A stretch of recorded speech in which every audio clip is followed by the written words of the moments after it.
Ravi de vous retrouver pour le bloc d'information de la rédaction. Ce soir, bien évidemment, nous allons parler des violences basées sur le genre. Et pour en parler, nous recevons Aminata Falnian. Elle est présidente de l'Association des juristes du Sénégal, AJS, pour justement parler de ces questions et leur domaine d'intervention.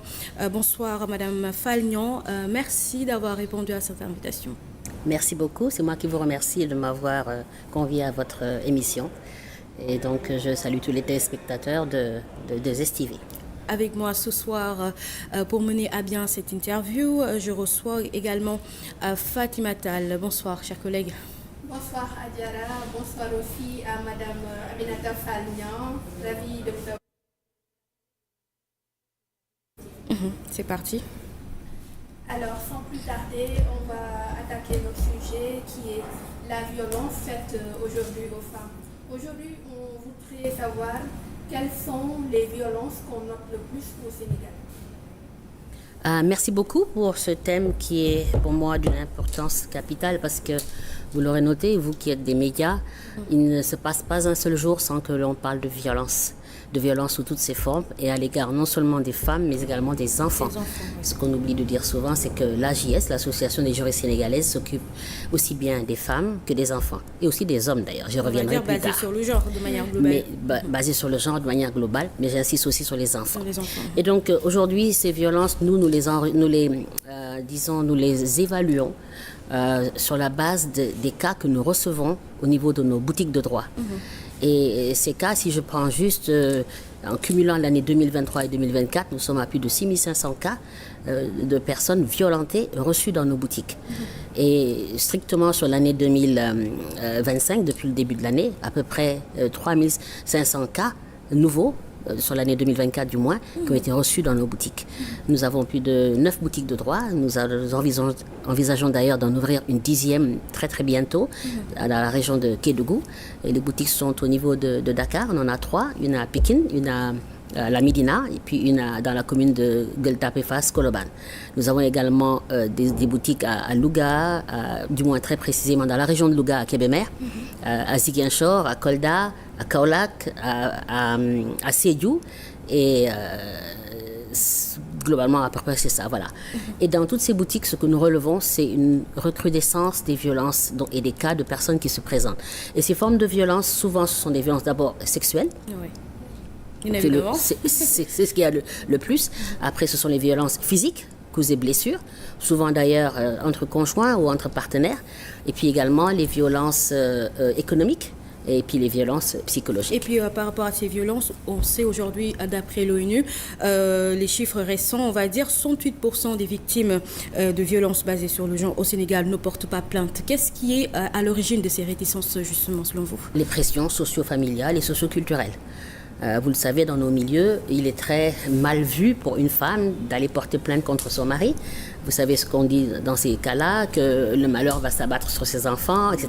Bref, des pesanteurs socio-culturelles et aussi donc des pressions familiales. Beaucoup de pressions familiales. Souvent, les victimes font le pas, vont véritablement porter plainte, voilà, ou se présentent dans nos boutiques et nous disent « nous voulons qu'il y ait une suite judiciaire ». Mais quelquefois, et très souvent d'ailleurs, nous voyons ces victimes revenir pour nous dire « finalement, je laisse tomber parce que ma famille a dit, parce que mes parents ont dit ». Voilà, et donc ce sont ces pressions-là qui font que les victimes reculent. Et puis il y a aussi l'omerta, il y en a qui ne viennent pas. Ceux qui ne viennent pas du tout, je pense qu'il y en a encore plus que ceux qui viennent. Cette omerta-là, ce soutoureux, ce neppel comme on dit chez nous, il est absolument fréquent. Une bonne assistance par rapport à ces violences?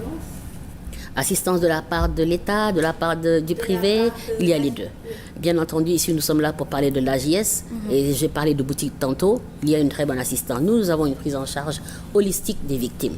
Et quand on dit prise en charge holistique, ça veut dire que quand la victime se présente à nous, nous l'accueillons, nous l'accueillons, nous la conseillons, nous la rassurons, puis nous l'écoutons. Nos membres qui sont dans les boutiques sont formés pour cela, à des techniques d'écoute, d'accueil et de counseling. Et une fois cela fait maintenant, nous lui proposons nos services qui sont, je le rappelle, gratuits. Nous ne faisons absolument rien payer aux personnes qui se présentent chez nous. Et selon donc ce qu'elles veulent, nous prenons en charge de manière holistique diagnostiquent leurs difficultés, leurs problèmes, que ce soit la réquisition au niveau de la police, surtout s'il s'agit de viol. Ensuite, les certificats médicaux qui ne sont pas gratuits. Nous avons une sorte de fonds d'assistance judiciaire qui nous permet donc d'appuyer les victimes. Nous orientons également vers des psychologues quand c'est nécessaire, quand la victime vraiment est secouée psychologiquement. Nous assistons également la victime au niveau judiciaire pour qu'elle ait un avocat, parce que, comme vous le savez, aujourd'hui les textes prévoient l'avocat est gratuit pour le délinquant, l'agresseur, en matière criminelle. Et il ne l'est pas pour la victime. Donc la victime qui se présente après un viol doit chercher son avocat. Pendant que de l'autre côté, vous avez l'agresseur, lui, qui est un avocat payé par l'État. Ça fait partie des choses dont nous revendiquons le changement. Et une fois que cela est fait maintenant, eh bien, nous suivons le dossier. Et souvent, on aboutit quand même à des sanctions. Et par rapport à ça, quels sont les moyens de lutte mis en place aujourd'hui par l'État du Sénégal? Et est-ce que aussi la répression mise en place est assez suffisante? La répression, si c'est sur la base des textes, elle l'est. Vous le savez, les différentes associations de femmes qui luttent contre les violences et pour les droits des femmes se sont toutes mobilisées, non pas comme un seul homme mais comme une seule femme, pour pouvoir justement faire changer les choses. En 1999, il y a eu cette modification du code pénal qui a permis de sanctionner les violences, notamment les violences conjugales et également les mutilations génitales féminines, excision et autres pratiques traditionnelles néfastes qui sont considérées comme des violences basées sur le genre, comme vous le savez. Donc les textes sont là. Plus récemment, tout le monde connaît ce texte-là, c'est la loi de 2020 criminalisant le viol et la pédophilie. Maintenant, c'est l'effectivité des lois, c'est-à-dire leur application souvent qui pose problème. Et pour cela, bon, il y a de multiples raisons. Et ça, oui, les raisons justement, si vous pouvez nous en dire un peu plus, quelles sont ces raisons qui empêchent clairement l'application même de ces lois ou de l'efficacité, on va dire? On peut dire que les lois sont efficaces, mais il faut les mettre en œuvre. Et si je prends la toute dernière, qui est la loi criminalisant le viol et la pédophilie, le fait d'avoir criminalisé implique juridiquement une instruction. Et l'instruction prend du temps. Et souvent, les victimes se découragent un peu. C'est nous qui l'avons voulu, la criminalisation. Parce que nous estimons que quand on attaque une femme, quand on viole une femme, un enfant, on l'a atteint au plus profond, elle est atteinte au plus profond d'elle-même. Et donc, c'est quasiment la tuer, entre guillemets. Vous avez tué quelqu'un. Quand on parle de crime, dans l'imaginaire populaire, c'est tuer quelqu'un. Et donc, pour nous, violer quelqu'un, c'est véritablement tuer la personne. Et donc, quand la personne est là, porte plainte, le dossier est suivi au niveau criminel, donc avec une instruction obligatoire, puisque c'est la loi qui l'exige. Souvent, les dossiers sont tellement empilés dans les cabinets des juges, non pas les dossiers de viol, mais les dossiers tout court, parce que les tribunaux sont encombrés, les juridictions sont encombrées. Les dossiers, c'est extraordinaire ce qu'il y a comme pile de dossiers que vous trouvez dans les dossiers, dans les bureaux des magistrats. Et le problème, c'est qu'il y a une insuffisance de personnel, de ressources humaines, qu'il faut que l'État comble. Donc, une fois cela fait, entre autres mesures, je pense que ça va peut-être décanter la situation et accélérer les choses. Parce que je pense que ce n'est pas seulement en matière de violence, d'ailleurs, vous le savez très bien. Beaucoup de personnes se plaignent ici, beaucoup de délinquants, de rester trop longtemps en détention provisoire sans jugement les concernant. On n'en parle pas beaucoup, mais les violences économiques, que vous l'avez tantôt frôlé, représentent aujourd'hui, selon des estimations, 17% des cas, en tout cas chez les femmes. On n'en parle pas beaucoup. Et justement, qu'est-ce que cela peut amener? Qu'est-ce que ça peut causer comme, en tout cas, dégâts psychologiquement chez la femme aujourd'hui, si vous devez un petit peu l'expliquer, ou bien des cas spécifiques que vous avez eu à confronter? Et ce sont des femmes abandonnées à elles-mêmes, parce que les violences économiques, souvent, c'est cela. C'est-à-dire que vous êtes en couple avec un conjoint qui ne s'occupe pas de vous, qui vous abandonne, qui disparaît, pour de multiples raisons d'ailleurs, ou qui est là, présent, mais qui ne vous donne absolument rien, qui vous demande d'aller vous débrouiller. Donc la conséquence, c'est que les femmes doivent se prendre en charge. Et dans cette prise en charge, bon, il y a un peu de tout. Parce que vous abandonnez votre foyer tôt le matin. Vous savez, les femmes, si vous êtes habituées à vous lever tôt, à 4 heures du matin, elles sont déjà toutes sur les routes en train d'aller se battre, chercher de quoi faire vivre leur famille. Et cette forme d'autonomisation qui leur est imposée de par ces violences économiques, finalement, ce n'est à quelque chose de malheur et bon, les pousse à travailler et à chercher des revenus pour elles-mêmes et pour leur famille. Donc la conséquence première, c'est ça, c'est que la femme se prend en charge et prend en charge ses propres enfants. Et ce n'est pas toujours facile. Surtout quand vous avez quelqu'un qui n'a aucune forme d'éducation, aucune formation et qui n'a pas de moyens non plus, parce qu'il faut trouver les moyens, il n'y a pas de financement ou alors c'est difficile de les obtenir. Donc il y a véritablement beaucoup de contraintes à l'autonomisation des femmes parce que ça nous amène finalement à ça. Comment faire pour les autonomiser? Et est-ce que ces hommes sont traduits en justice justement s'ils ne peuvent pas prendre en charge leur propre famille, abandonner des femmes et des enfants? Est-ce qu'il y a des lois qui parlent par rapport à cela? Et est-ce que, comme vous le dites, c'est lent, mais est-ce qu'il y a des cas où il y a eu vraiment gain de cause? Oui, bien entendu.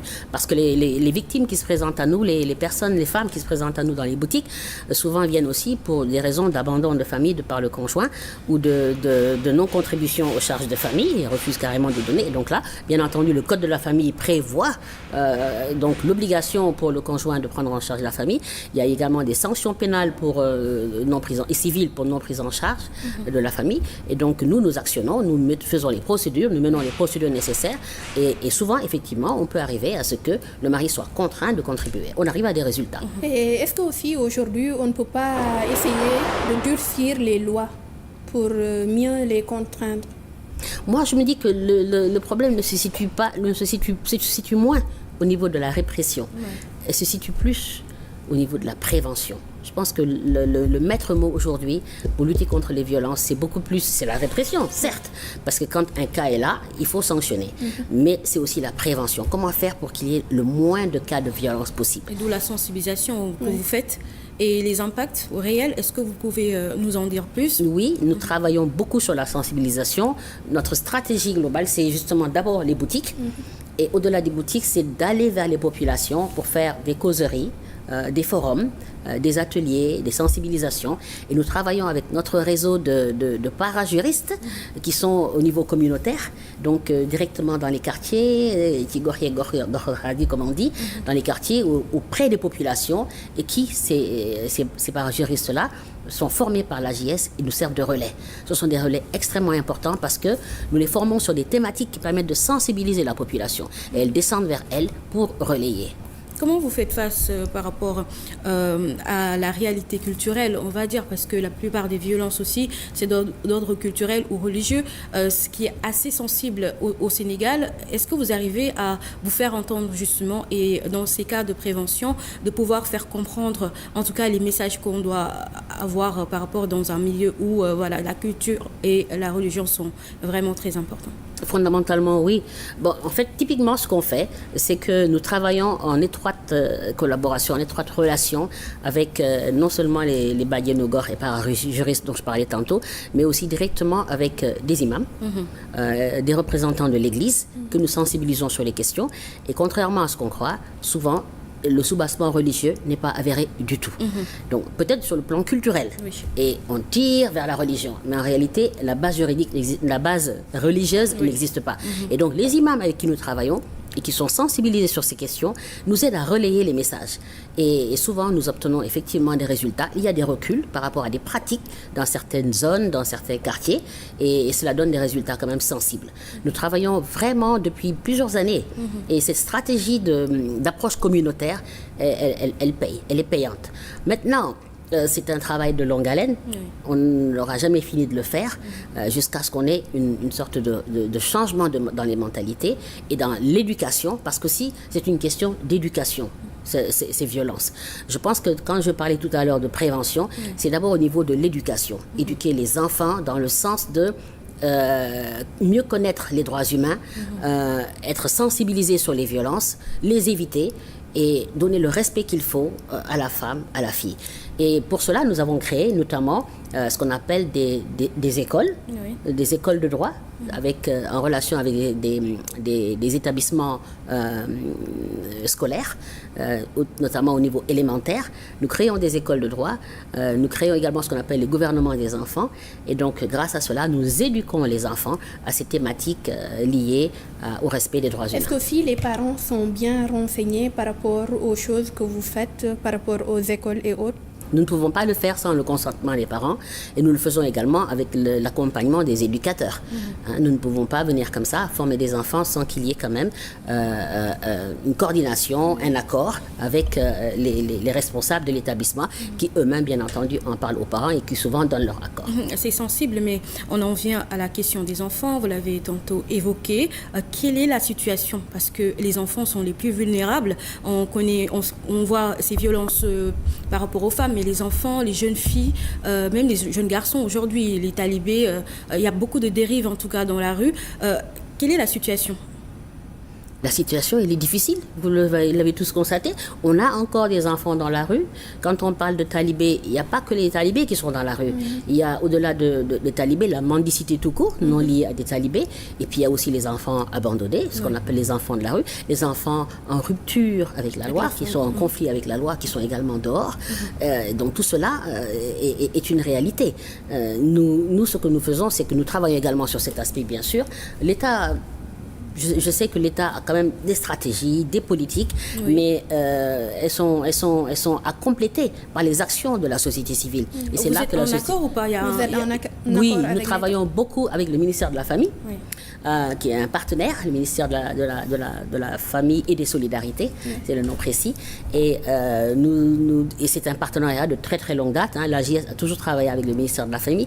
L'AGS, entre parenthèses, c'est une association qui a 50 ans aujourd'hui, qui a été créée en 1974, 50 ans en 2024, et qui donc pendant tout ce parcours-là, a eu à travailler beaucoup avec l'État et a même le statut d'organes consultatifs auprès du chef de l'État. Donc, nous travaillons non seulement avec l'État et les institutionnels, mais également avec d'autres associations sœurs pour pouvoir arriver à des résultats. Et donc, en ce qui concerne la question des enfants, donc au-delà de ce que je disais tantôt, qui est de former et tout, nous travaillons également avec des associations d'imams et des daras. Beaucoup avec des daras qu'on appellerait des daras sensibilisés à la question des droits des enfants, avec lesquels donc nous interagissons. Et puis, pour revenir un petit peu sur la forme, la lutte, on va dire, vous êtes quand même sur une forme de lutte. Quelles sont les difficultés majeures que vous rencontrez, au-delà même d'aller vers les parents, au-delà des subventions, mais vraiment des problèmes réels que vous rencontrez, que vous aimeriez bien peut-être communiquer dessus pour que les Sénégalais puissent mieux comprendre? Peut-être les premiers problèmes, c'est d'abord les moyens. Les moyens. Alors nous nous battons avec les moyens du bord. On est une association non encore reconnue d'utilité publique, quoi qu'on puisse dire, et on se bat pour ça parce que je pense que depuis 50 ans que nous travaillons, il est plus que temps que nous puissions nous accorder cette reconnaissance d'utilité publique. Mais nous travaillons avec beaucoup de difficultés sur le terrain du fait des moyens, mais aussi du fait des pesanteurs. Des pesanteurs socio-culturelles, comme je disais tantôt. Et c'est une approche qu'il faut avoir qui est plutôt, disons, par étapes. Progressive. Crescendo. Il faut y aller crescendo. On ne peut pas brusquer trop les choses. Il y a peut-être certaines associations qui, elles, boostent davantage. Bien sûr. Chacun avec ses méthodes. Mais nous préférons avoir ce travail de proximité pour essayer de faire ce renversement de mentalité et surtout cette adhésion, cette appropriation de nos interlocuteurs à nos arguments pour pouvoir ensuite les relayer et les prendre en charge au niveau communautaire. Très bien, Madame Aminata Fall-Niang, qui, je rappelle, est la présidente de l'Association des juristes du Sénégal. Nous parlions justement de ces violences basées sur le genre. Merci en tout cas pour ces précisions de taille. C'est important d'être sensibilisé. Merci Fatima Tall pour avoir mené à bien cette interview. Et on se donne rendez-vous dans quelques instants pour la grande édition du soir.